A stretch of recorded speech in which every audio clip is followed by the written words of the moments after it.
qu'on leur demande de réaliser. Je vous remercie. Merci. La parole est à notre collègue Pierre-Antoine Levi pour le groupe de l'Union centriste.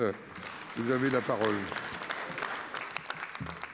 Monsieur le Président, Mesdames et Messieurs les ministres, mes chers collègues, ma question s'adresse au ministre de la Santé. Monsieur le ministre, la loi relative à la gestion de la crise sanitaire d'août dernier a prévu qu'à partir du 15 septembre, les professionnels médicaux et paramédicaux devaient être vaccinés pour pouvoir continuer d'exercer. Le texte prévoit que ceux qui n'ont pas encore reçu une première dose doivent être suspendus jusqu'au 15 octobre. Ceux qui ont reçu une dose doivent avoir terminé leur parcours vaccinal à cette même date. Cette mesure apparaît inapplicable. La preuve, alors qu'au 15 septembre, 300 000 soignants étaient encore réfractaires, seules 3 000 suspensions auraient été prononcées, soit 1%. Quid des 99 autres? Évidemment, tous ces soignants ne peuvent pas être suspendus, car cela mettrait à mal l'ensemble de notre système de santé. Même avec la suspension d'environ 3 000 praticiens, la continuité des soins commence à ne plus être assurée dans de très nombreux endroits sur le territoire.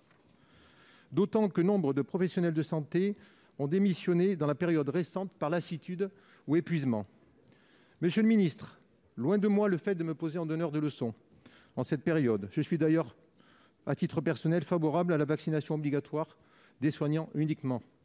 Mais force est de constater que les mesures prises ne fonctionnent pas. Et pire, elles sont contre-productives dans nos hôpitaux. Quelques exemples. Le CHU de Nice doit faire face avec 450 agents en moins. L'hôpital de Montélimar a été obligé de déprogrammer des interventions avant même la date du 15 septembre. Le groupe hospitalier de la région de Mulhouse-Sud-Alsace a été obligé de déclencher le plan blanc, non pas pour cause d'un pic épidémique, mais par manque de soignants. Dès lors, monsieur le ministre, allez-vous poursuivre ce bras de fer longtemps? Combien avez-vous prononcé de nouvelles suspensions depuis le 15 septembre? Et surtout, que se passera-t-il après le 15 octobre? Les suspendus vont-ils être réintégrés ou mis à pied sine die, puisque la loi interdit de les licencier? Je vous remercie pour vos réponses. Pour vous répondre, la parole est au secrétaire d'État chargé de l'enfance et de la famille.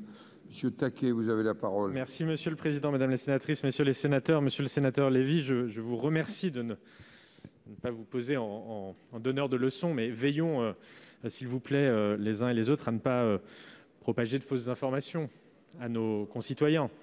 Je vous rappelais que 50 millions de Français ont reçu une première dose, que 48 millions de nos concitoyens ont un schéma vaccinal complet, les quelques 8 millions qui ne sont pas encore vaccinés. Il y a encore 8 millions de nos concitoyens qui n'ont pas encore reçu d'injection. Parmi ceux qui sont éligibles, les démarches d'aller vers se poursuivent. Tout cela va être facilité par la mise à disposition dans les pharmacies du vaccin Pfizer à compter du 1er octobre prochain. Et concernant les professionnels de santé plus particulièrement, parce que c'est l'objet de votre question, rappelez, enfin vous l'avez dit, que l'obligation de vaccination fixée par la loi est entrée en vigueur le 15 septembre, tout en laissant aux professionnels jusqu'au 15 octobre s'ils ont déjà reçu une première dose de vaccin, avec pour logique évidemment de protéger les soignants, évidemment de protéger les salariés des établissements, évidemment de protéger les malades.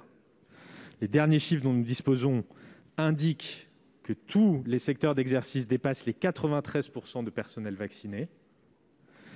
Ce chiffre atteint 96% dans les établissements médico-sociaux. Les suspensions prononcées ne concernent que 0,7% de l'ensemble des personnels et contrairement à ce que certains avaient voulu faire croire, et ce que j'ai un peu décelé dans vos propos, il n'y a pas eu de rupture dans la continuité des soins. Alors, ça ne veut pas dire qu'il n'y a pas eu quelques difficultés locales.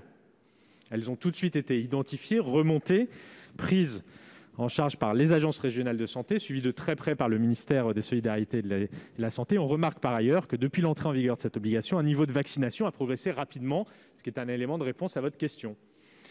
Je tiens à saluer donc l'implication de toutes les équipes de direction qui ont accompagné les agents, saluer les agents par la même occasion, et pour répondre à votre dernière question, dire qu'effectivement, évidemment, pour conclure qu'une suspension n'est pas définitive, et que le message derrière chaque décision est clair et simple, vaccinez-vous.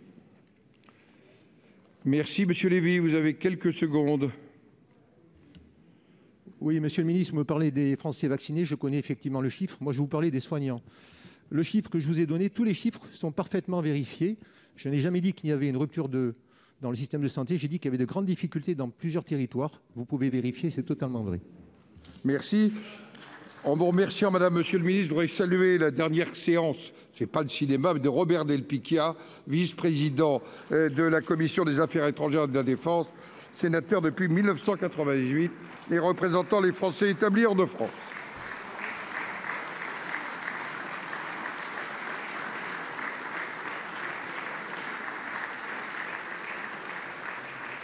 Nos prochaines questions d'actualité auront lieu le 6 octobre à 15 h.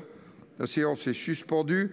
Elle sera reprise à 16h40 pour la suite du projet de loi adopté par l'Assemblée nationale après engagement de la procédure accélérée pour la confiance dans l'institution judiciaire.